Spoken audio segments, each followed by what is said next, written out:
ஏற்க மாட்டோம், எதிர்ப்போம். அப்ப பிரைம் மினிஸ்டரோட ஸ்ரீபள்ளி ஏற்கிறீங்க, அது வேற கொள்கையா? புதிய கல்விக் கொள்கையின் கிளை கொள்கையா? அது எந்த கொள்கை?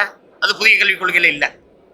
இந்த புதிய கல்வி ஸ்ரீ பள்ளியில இஸ்லாமிய கிறிஸ்தவ ஆசிரியர்களை சேர்ப்பீங்களா? பதில் இருக்கா?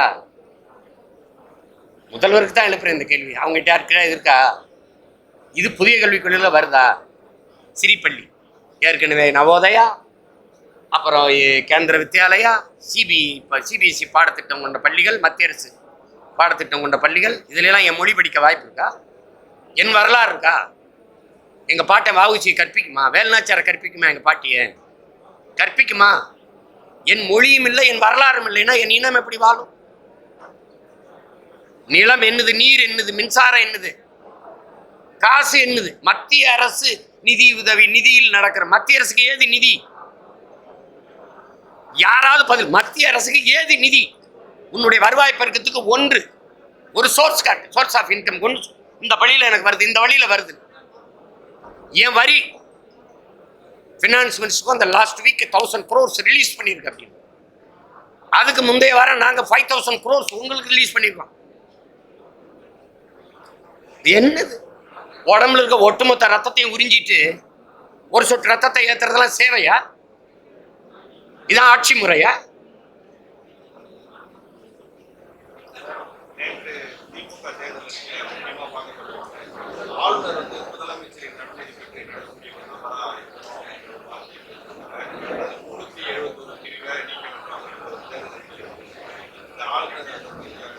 தேர்தல் அறிக்கையில இருக்கு, அது செயல்படுமா?